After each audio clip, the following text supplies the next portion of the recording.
The morning sun cast long shadows across the United Nations building in New York when the impossible happened. A massive ship appeared in the sky above Earth, bigger than any human aircraft ever built. It moved without sound, floating like a silver mountain in the clouds. Jiho stood at the window of the emergency meeting room, watching the alien vessel through the glass. His hands shook slightly as he adjusted his tie. As Earth's top diplomat, he had prepared for many difficult conversations, but never one with beings from another world. "Sir, they're requesting permission to land," said Mina, the young scientist who had been monitoring the alien communications.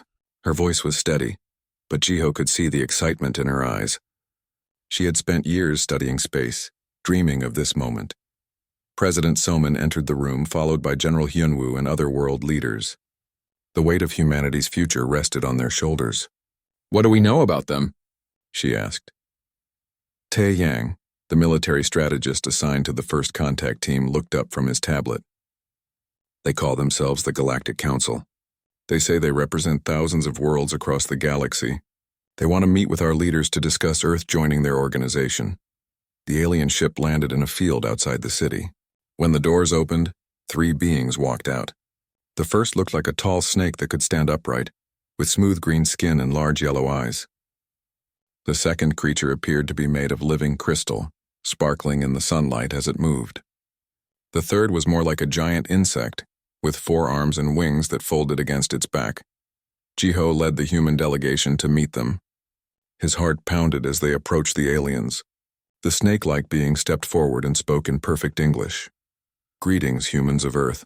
I am Ambassador Sektar of the Velothi people. This is Crystalline Vorth of the Quarks, and Buzzer Clicktech of the Zephyrians. We represent the Galactic Council, a union of peaceful species that has maintained order in this galaxy for 10,000 years.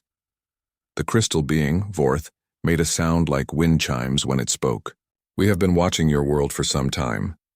Your species has reached the level of development where you may join our great alliance." Jiho found his voice. "We are honored by your visit.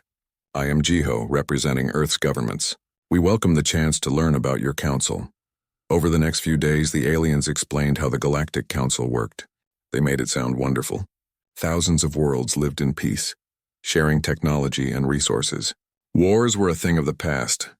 Disease and hunger had been eliminated on most member worlds, but there was a cost.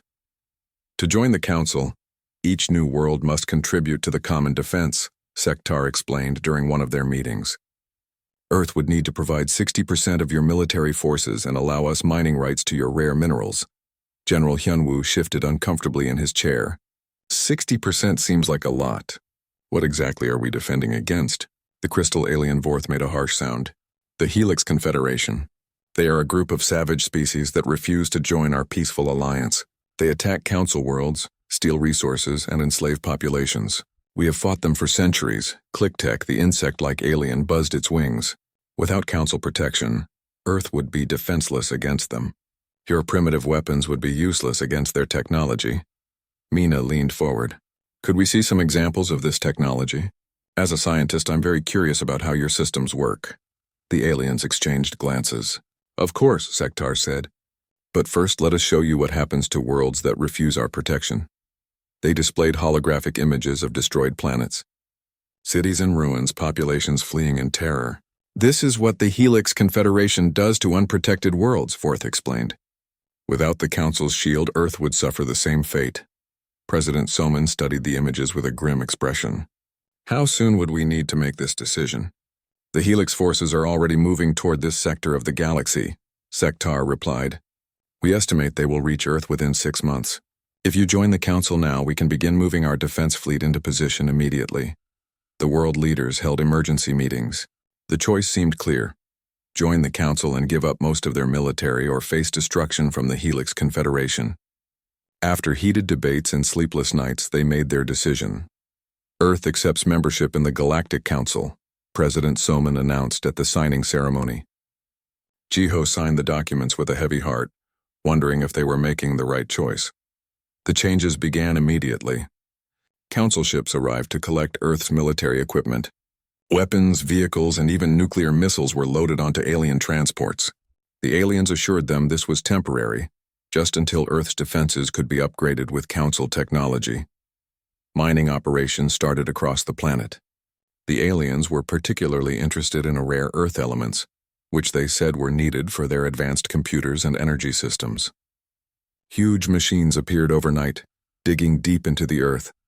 Taeyang watched sadly as the last of the military bases were emptied. Soldiers who had trained for years were told their services were no longer needed. "It feels wrong," he told Jiho during one of their walks around the city. "We're becoming helpless." "The council knows what they're doing," Jiho replied, though he didn't sound convinced. "They protected thousands of worlds. We have to trust them." Mina spent her time studying the alien technology the council had shared with them, but something bothered her. The devices were advanced, but not as advanced as she had expected. Some of Earth's experimental projects seemed more sophisticated than what the aliens were using. General Hyunwoo kept his concerns to himself, but he quietly began moving some equipment to hidden locations. Call it military instinct, but something felt wrong about the whole situation. The aliens were too eager to take Earth's weapons, too interested in their resources. 3 months after first contact, Earth was a different world. The skies were filled with council ships. The ground was scarred by mining operations, and humanity's defenses had been reduced to almost nothing. The aliens assured them everything was going according to plan, but Jiho couldn't shake the feeling that they had made a terrible mistake. When he looked up at the alien ships patrolling Earth's skies, he wondered if they were protectors or conquerors. Only time would tell which side of that line the Galactic Council really stood on. The trap had been set, and humanity had walked right into it. Mina stared at the alien device on her laboratory table, her brow furrowed in confusion. For 3 months, she had been studying the technology. The Galactic Council had shared with Earth what she found didn't make sense. "The power core is actually less efficient than our latest fusion reactors," she muttered to herself, taking apart another council gadget. "And this processing unit, we developed better ones 5 years ago." She called Taeyang, who arrived within the hour. As the military liaison to the council, he had access to information about their operations. "Something's wrong with their technology," Mina told him. "It's not as advanced as they claimed." Taeyang nodded grimly. "I've been thinking the same thing. Yesterday I watched them struggle to lift a supply container that our old equipment could have moved easily. And their weapons. They're powerful, but the targeting systems are primitive." Meanwhile, Jiho was dealing with complaints from world leaders. The mining operations were causing massive environmental damage. Entire forests were being cleared, mountains were being hollowed out, and the aliens showed no concern for the destruction they were causing. "They promised clean mining techniques," President Soman said during an emergency video call. "Instead, they're strip mining our planet like barbarians." General Hyunwoo had been quietly documenting everything. The military equipment being shipped off Earth wasn't going to defensive positions as promised. Council ships were taking the weapons to heavily fortified bases in other star systems. "They're building up military stockpiles," he told Jiho during one of their secret meetings. "This doesn't look like defense preparation." The breakthrough came from an unexpected source. Do-hyun, a Korean-American freighter captain, had been working for a shipping company that did business with the council. His latest job was supposed to be a routine cargo run to a mining colony in the Epsilon sector. Instead, he found hell. The colony was a slave labor camp. Hundreds of beings from dozens of different species worked in brutal conditions, mining resources for the council. The guards were Velothi and Quarks, the same species that had come to Earth as peaceful ambassadors. Do-hyun managed to escape when his ship's cargo bay was being unloaded. He hid in the engine compartment while the guards searched for him. When they gave up, he stole a small council shuttle and fled toward Earth. The journey took him 2 weeks, flying through empty space and avoiding council patrols. When he finally reached Earth, he was exhausted and frightened, but he had evidence that would change everything. Jiho met with Do-hyun in a secure location outside the city. The freighter captain's hands shook as he showed the diplomat video recordings from the mining colony. "It's not just one world," Do-hyun explained. "I've been to 12 different systems for the council. They all have the same setup. Prison camps full of aliens doing forced labor. The guards told me these were all species that had been integrated into the council." The videos showed creatures that looked nothing like the Helix Confederation the council had described. These weren't savage warriors. They were farmers, scientists, and teachers who had been enslaved after their worlds joined the council. The Helix Confederation exists, Do-hyun continued. But they're not the bad guys. They're a group of species that escaped from the Council and banded together for protection. They're trying to rescue other enslaved worlds. Jiho felt sick as he watched the recordings. Earth had been tricked. The Galactic Council wasn't a peaceful alliance. It was a protection racket that stripped new members of their resources and military strength, then abandoned them when they were no longer useful. We have to tell the others, Jiho said. Carefully, Do-hyun warned. The Council has spies everywhere. That woman Yoonji who works as their liaison? I've seen her before on 3 different worlds. She's not who she claims to be. Back at the UN building, Jiho gathered Mina, Taeyang, and General Hyunwoo for an emergency meeting. He showed them Do-hyun's evidence, watching their faces change from confusion to horror to anger. So the Helix Confederation is actually trying to help enslaved species? Mina asked. According to Do-hyun, yes. The Council creates the threat they claim to protect against. They weaken new member worlds, strip them of resources, then abandon them to the Helix when they have nothing left to give. General Hyunwoo slammed his fist on the table. We walked right into their trap. They've taken most of our weapons, damaged our environment, and made us dependent on them for protection against an enemy that doesn't want to hurt us. Taeyang was already thinking ahead. What weapons do we have left? What did you manage to hide? The general smiled grimly. More than they think. I had a feeling something like this might happen, so I activated some old protocols. Project Aegis has been moving equipment to secure locations for the past 2 months. Project Aegis? Jiho asked. Black budget military research. Officially, it doesn't exist. We've been developing new weapons and defense systems in underground facilities. The Council doesn't know about any of it because it was all classified above their security clearance. Mina leaned forward excitedly. If their technology is as primitive as I think it is, our hidden weapons might actually be superior to theirs. There's only one way to find out, Hyunwoo said. But we need to be smart about this. We can't let them know we're onto them. Over the next few weeks, the team worked carefully to gather more evidence. They discovered that Earth's rare minerals weren't being used for peaceful purposes. They were being turned into weapons for the Council's military campaigns against free worlds. Yoonji, the Council liaison, began showing up at odd times and asking strange questions. Taeyang noticed she was particularly interested in Earth's remaining military installations and industrial capabilities. She's doing reconnaissance, he told the others. They're planning something.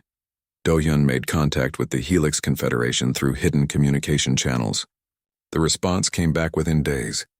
They had been trying to warn Earth about the Council for months, but their messages had been blocked. The Helix offers to share intelligence about Council weaknesses, Do-hyun reported. They know where the Council keeps their main fleets, what their weapons can and cannot do, and how to fight them effectively. Jiho made the hardest decision of his career. We're going to resist, but we have to do it carefully. If the Council suspects we know the truth, they'll attack immediately. President So-min was briefed on the situation during a secure video call. Her face was pale as she listened to the evidence. How long do we have? Not long, General Hyunwoo replied. Based on the pattern Do-hyun described, the Council usually abandons a world within 6 months of integration. They've been here 3 months. Then we need to prepare for war, the president said. A war we're supposed to lose. But as Mina worked through the night analyzing Council technology, she began to smile. Earth scientists had been busy during the past century. Humanity had developed weapons and tactics that no one in the galaxy had ever seen before. The Council thought they were dealing with a primitive species that would roll over and die when abandoned to their enemies. They were about to learn that humanity's greatest strength wasn't their technology. It was their refusal to give up, even when the odds seemed impossible. The real war was about to begin. Deep beneath the mountains of Colorado, General Hyunwoo walked through corridors that officially didn't exist. Project Aegis had been humanity's secret weapon development program for 20 years, hidden from foreign governments and now, thankfully, from alien eyes. Show me what we have, Hyunwoo told Wonbin, the chief engineer who had been running the facility during the Council occupation. Wonbin led him to a massive underground hangar filled with experimental aircraft and weapons. We've been busy, General. When the aliens started taking our equipment, I accelerated everything. We now have working prototypes of weapons systems that are decades ahead of anything they've seen. The first aircraft looked like nothing the Council had ever encountered. Where alien ships were smooth and curved, this human fighter was angular and aggressive, covered in sensors and weapons that could track multiple targets simultaneously. This is the Raptor, Wanbin explained. It uses a combination of fusion propulsion and gravity manipulation that we reverse-engineered from captured Council technology. But we improved it. Our version is faster, more maneuverable, and carries 3 times the firepower. Yuna, the test pilot, emerged from the cockpit grinning. The aliens fly like they're afraid of getting hurt, she told Hyunwoo. Their ships avoid damage at all costs. This thing is built to take hits and keep fighting. I can do attack runs that would terrify their pilots. In the weapons lab, Mina was having the time of her life. Combining alien materials with human engineering had produced devastating results. Look at this, she said, showing Hyunwoo a rifle that looked deceptively simple. Council energy shields can stop their plasma weapons, but they've never seen kinetic projectiles that move this fast. She fired the weapon at a test target protected by captured Council shield technology. The projectile punched through the energy field like it wasn't there, leaving a massive hole in the metal behind it. Their shields are designed to disperse energy, Mina explained. But a solid projectile moving at 30% of light speed? The shield doesn't know how to handle that. Taeyang had been working with resistance cells around the world, teaching them to use modified Council technology against its creators. The beauty of human weapons is that we design them to kill efficiently, he told Hyunwoo. Council weapons are designed to look impressive and force surrender. They've forgotten how to fight a real war. The communication from the Helix Confederation came through Do-Yun's hidden channels. A being called Kara, who spoke English with a strange accent, appeared on the secure video link. Greetings, humans, Kara said. Her species looked like tall, thin humans with gray skin and large eyes. We are the Vectari, one of the founding members of the Helix Confederation. We were among the first species to escape Council enslavement. She shared intelligence that changed everything the humans thought they knew about galactic politics. The Council has been operating the same way for thousands of years. They target young civilizations, promise protection, then strip them of resources and military strength. When a world has nothing left to give, they abandon it and let the barbarians finish it off. But you fight back, Jiho said. We learned to. The Council's greatest weakness is that they've never faced determined resistance. Every species they've encountered either surrendered immediately or was too primitive to pose a real threat. They don't know how to handle enemies who refuse to give up. Kara provided detailed information about Council fleet movements, weapon capabilities, and command structures. Your species is different from any we've encountered, she said. You've developed technologies and tactics that could change the balance of power in this galaxy. President Soman authorized a massive expansion of the resistance program. Hidden facilities across Earth began producing weapons and training soldiers. The Council thought humanity was disarmed and helpless, but thousands of humans were preparing for war. Wanbin's engineering teams worked around the clock to mass-produce their new weapons. The challenge was doing it without the Council noticing. We're using abandoned mines and old subway tunnels, he explained to the leadership team. The aliens aren't looking for industrial activity underground. The breakthrough came when Mina figured out how to jam Council communications. Their quantum communication system has a fatal flaw, she announced during one of their planning meetings.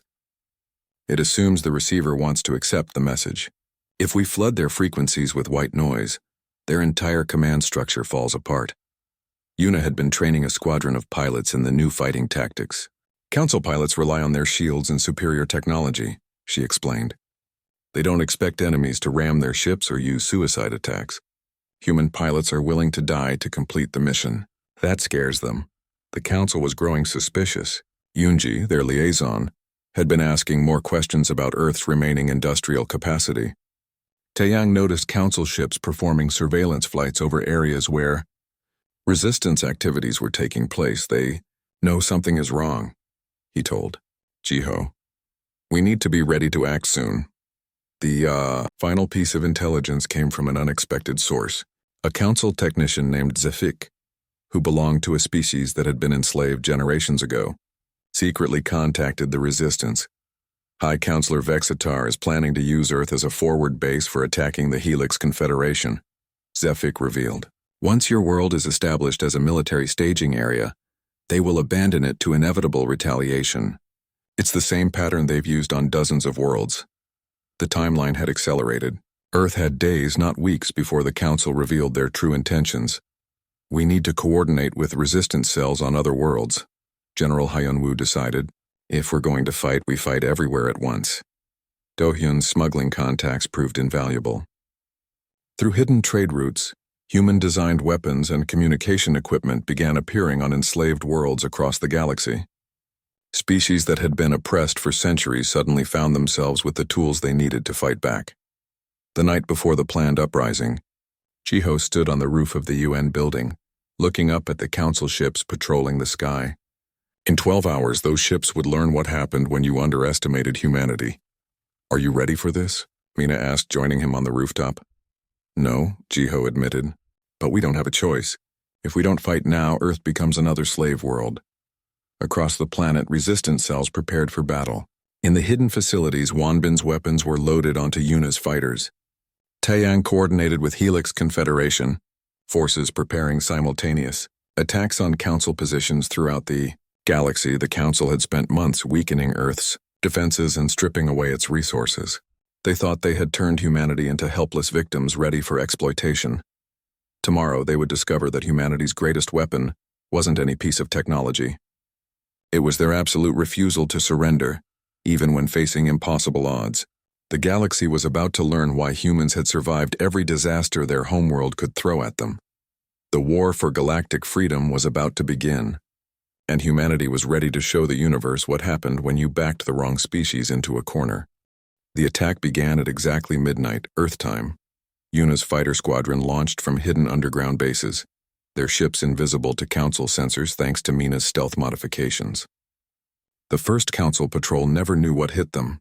Human fighters appeared out of nowhere, moving in attack patterns that alien pilots had never seen before. "Target the command ships first," Yuna ordered over the radio. Her pilots responded with deadly efficiency, using tactics that would have horrified the Council if they had lived to report them. Human fighters rammed enemy vessels, sacrificing themselves to take down larger ships. In orbit above Earth, the massive Council fleet found itself under attack from weapons they didn't understand. Kinetic projectiles traveling at incredible speeds punched through their shields like they were made of paper. Cyberviruses, designed by human programmers who had grown up with the internet, turned Council AI systems against themselves. General Hyunwoo watched the battle from the command center buried beneath Colorado. "Phase 1 is working," he reported to President Soman. "The orbital fleet is in chaos." But the real surprise came when human ground forces revealed themselves. For months, the Council had believed Earth's military was completely dismantled. Instead, thousands of soldiers emerged from hidden bases, armed with weapons that combined human engineering with alien technology. Taeyang led the assault on the Council's main command center in New York. His troops moved through the city, using urban warfare tactics that the aliens had never encountered. While Council forces tried to hold defensive positions, human soldiers used sewers, abandoned buildings, and subway tunnels to attack from unexpected directions. Council forces are built for intimidation, not actual combat, Taeyang explained to his troops as they prepared for the final assault. They expect enemies to surrender when they see superior technology. They don't know how to fight soldiers who refuse to give up. The Council's greatest shock came when they tried to call for reinforcements. Mina's quantum jamming system had completely cut off their communications. Council commanders across the galaxy found themselves isolated, unable to coordinate with other forces or request help. On 12 different worlds, enslaved species rose in rebellion simultaneously. The weapons and tactics provided by human advisors proved devastatingly effective against Council forces that had grown soft through centuries of easy victories. Kara, the Helix Confederation representative, coordinated the multi-world attack from her ship. "Human military doctrine is unlike anything we've seen," she reported to her command. "They view acceptable losses differently than any species in the galaxy. A human commander will sacrifice half their force to achieve an objective." The Council's response was swift and brutal. High Counselor Vextar ordered the immediate execution of all prisoners and the bombing of civilian targets. But even this backfired. Human survivors didn't surrender in the face of atrocities. They fought harder. Yoonji, the Council liaison who had been spying on Earth, revealed her true nature when the fighting started. She wasn't human at all. but a member of a species that had been enslaved so long they had been genetically modified to serve as infiltrators. When she tried to sabotage human communications, Do-hyun was ready for her. "Your people have been slaves for 300 years, Do-hyun told her as resistance fighters surrounded her position. "Don't you want to be free?" For the first time in her artificially extended life, Yoonji hesitated. The concept of freedom was almost foreign to her. But watching humans fight desperately for their independence sparked something in her mind that council conditioning had tried to suppress. The battle for Earth's skies reached its climax when the council deployed their most powerful weapon, a planet-killer device designed to crack Earth's crust and make the world uninhabitable. It was their standard response when a world proved too difficult to control. Mina had been expecting this. Her analysis of council technology had revealed the existence of such weapons, and she had spent weeks preparing a countermeasure. Their planet killer uses quantum resonance to destabilize planetary cores, she explained to Wanbin as they worked frantically to deploy their defense. And our counterweapon? Uses the same principles but reversed. Instead of cracking the planet, it turns the weapon's energy back on itself. The council weapon fired, sending a beam of destructive energy toward Earth's core. For a terrifying moment, everyone thought they had failed. Then Mina's device activated, creating a quantum feedback loop that turned the planet killer's power against the council fleet. The explosion could be seen from orbit. 3 council capital ships simply vanished, torn apart by their own weapon. The surviving council vessels began retreating, but human fighters pursued them relentlessly. "No survivors," General Hyunwoo ordered. It was a harsh command, but necessary. The council had to learn that enslaving humanity carried a terrible price. Across the galaxy, similar scenes played out on world after world. Species that had been oppressed for generations discovered that freedom was possible if they were willing to fight for it. The human way of war, total commitment to victory regardless of cost, proved contagious. The council's command structure began collapsing as reports poured in from across their empire. Worlds they had controlled for centuries were in open revolt. Their fleets were being destroyed by weapons and tactics they didn't understand. "How is this possible?" High Counselor Vextar demanded from his flagship. "These are primitive species armed with basic technology." His military commander, a Velathi named Sektar, could only shake his head in confusion. "The humans fight like madmen. They accept casualty rates that would break any civilized species, and their weapons. They're designed purely to kill, with no concern for appearance or intimidation value." Back on Earth, Jiho broadcast a message to every inhabited system in the galaxy. Using captured council communication networks, he ensured that billions of beings heard humanity's declaration. "This is Jiho of Earth, speaking for the human species and our allies in the Helix Confederation. For too long, the Galactic Council has used fear and deception to control free peoples. Today that ends. We call upon all enslaved species to rise up and reclaim their freedom. We will not stop fighting until every world is free to choose its own destiny." The message sparked rebellions on over 200 worlds. The Council's empire, built on intimidation and the assumption that primitive species would never effectively resist, began crumbling within hours. But Vextar had one final card to play. Deep within Council space, he had assembled a massive fleet, every remaining ship in their armada. His plan was simple: destroy Earth completely along with every human in the galaxy. Even if it meant the end of the Council, humanity's example could not be allowed to spread further. "Prepare for hyperspace jump to the Sol system," he ordered. "We end this rebellion at its source." Unknown to Vextar, Wanbin had been busy. Human engineers had not only learned to build faster ships, but they had discovered how to track council vessels through hyperspace. As the enemy fleet jumped toward Earth, automated beacons began broadcasting their position to every rebel world in the galaxy. The final battle was coming, and humanity would not fight it alone. The galaxy was about to witness something unprecedented. Free peoples united against their oppressors, led by a species that had never learned how to surrender. High Counselor Vextar's massive fleet emerged from hyperspace at the edge of Earth's solar system, expecting to find a defenseless world ready for destruction. Instead, they found the largest space battle in galactic history waiting for them. Ships from hundreds of liberated worlds had gathered around Earth. The Helix Confederation fleet, reinforced by vessels from newly freed species, formed a defensive wall between the Council Armada and humanity's homeworld. At the center of it all, Human ships moved with the aggressive precision that had already shocked the galaxy. "This is impossible," Vextar whispered, staring at the massive Allied fleet through his ship's viewport. "How did they coordinate so many species so quickly?" His military advisor, Sektar, was studying the tactical displays with growing horror. "Their communication system is beyond anything we've encountered. They're coordinating the movements of thousands of ships from dozens of different species in real time." Wanbin's engineers had been busy during the weeks of preparation. They had created a quantum communication network that couldn't be jammed or intercepted by Council technology. Every ship in the Allied fleet could talk to every other ship instantly, creating a level of coordination that the Council had never seen before. President Soman stood on the bridge of the human command ship, watching as the Council fleet moved into attack formation. "Jiho, send them our surrender terms," she ordered. "Surrender terms?" Jiho asked, confused. "We're giving them one chance to surrender to us." Vextar's response was immediate and predictable. The Council fleet opened fire with everything they had, expecting their superior numbers and technology to overwhelm the rebels quickly. They were wrong. Human tactical doctrine had spread throughout the Allied fleet. Ships that had once fled from Council forces now charged directly into enemy fire, using ramming attacks and suicide runs that devastated the Council's orderly formations. Yuna's fighter squadrons, now including pilots from a dozen different species, cut through Council defenses like a blade through silk. The battle raged for hours, but the outcome was never really in doubt. The Council forces had been designed to intimidate primitive civilizations into surrender. They weren't prepared for enemies who refused to give up, no matter how bad the odds became.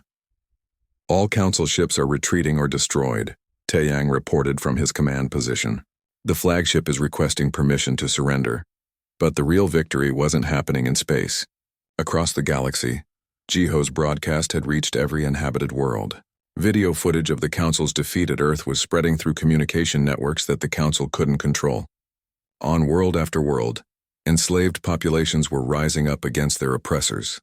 The Council's empire, built over thousands of years, collapsed in a matter of days. Vextar was brought aboard the human command ship in chains. The once mighty High Counselor looked small and defeated as he faced President Soman and the other Allied leaders. "You don't understand what you've done," he said bitterly. "Without the Council's order, this galaxy will fall into chaos and war." "Maybe," Soman replied. "But it will be free chaos, not enslaved order." But Jiho had a different idea. As Vextar was led away to a prison cell, the human diplomat began studying captured Council records. What he found changed everything he thought he knew about galactic history. "The Council leaders are refugees," he announced to the assembled Allied leaders.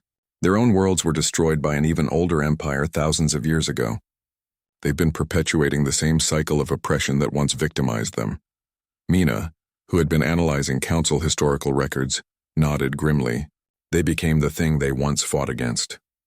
"The pattern has been repeating for millennia." It was Taeyang who proposed the radical solution. "What if we break the cycle? Instead of executing them or enslaving them in return, we try something different." The idea was controversial, but it was ultimately adopted by the new Galactic Alliance. Council leaders would face trial for their crimes, but the punishment would be rehabilitation, not revenge. Species that had been oppressed would work together to rebuild, rather than seeking to dominate others. Do-hyun became the first human admiral of the integrated fleet, commanding ships from dozens of different worlds. His experiences as a freighter captain and escaped prisoner gave him unique insights into building cooperation between species that had been enemies for generations. Yuna led the new Exploration Corps, searching for lost civilizations and isolated worlds. Her mission was to offer them membership in the Alliance, but with full disclosure of what joining would mean. No more deception, no more false promises of protection. Wanbin's engineering teams became the Alliance's technology sharing program. Instead of hoarding advanced weapons, they freely shared their innovations with any species that wanted to defend itself.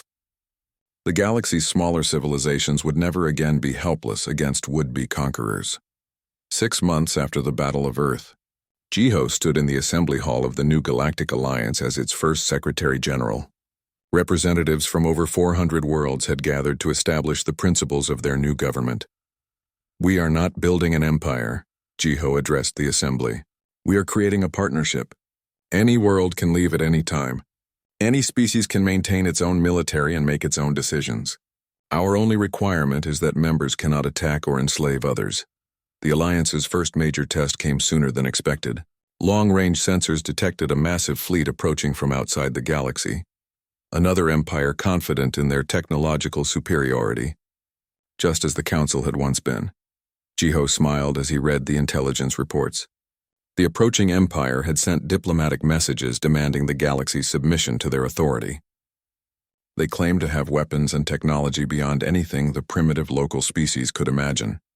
Have they learned nothing from studying the Council's fate? Mina asked during the emergency meeting. Apparently not, General Hyunwoo replied. Their messages indicate they believe the Council fell due to internal weakness, not external resistance. President Soman, now serving as Earth's representative to the Alliance, studied the tactical projections. How long before they arrive? 3 months, Taeyang reported. But we'll be ready for them. Across the galaxy, the Alliance mobilized with the efficiency that had shocked the Council. Ships that had been enemies months earlier now worked together seamlessly. Species that had never cooperated shared technology and tactical knowledge freely. The approaching empire would find something unprecedented in galactic history. A truly unified defensive alliance led by a species that had never learned how to surrender. They would discover that the galaxy was no longer populated by isolated civilizations ripe for conquest. As the Alliance fleet gathered to meet the new threat, Jiho received a message from the edge of explored space. Yuna's exploration teams had found something remarkable, a civilization that had successfully resisted conquest for over 10,000 years by building exactly the kind of cooperative defense network the Alliance was creating. The galaxy is bigger than any of us imagined, Yuna reported, and it's full of species that refuse to bow to tyrants. We're not alone. Jiho looked out at the stars where Alliance ships from hundreds of worlds prepared for the next battle. Humanity had been deceived by the Galactic Council, but in freeing themselves, they had sparked a revolution that would reshape the entire galaxy. The approaching empire thought they were facing primitive barbarians. Instead, they would encounter something far more dangerous. Free peoples united in their determination to remain free, led by a species that viewed impossible odds not as reasons to surrender, but as challenges to overcome. The galaxy watched as humanity deployed, not as conquerors, but as the defenders of freedom that the universe had been waiting for. And in the vast expanse of space, other empires began to learn a simple truth. Some species could be conquered, but humanity and their allies would fight until the stars themselves burned out. The age of galactic tyranny was ending. The age of freedom had begun.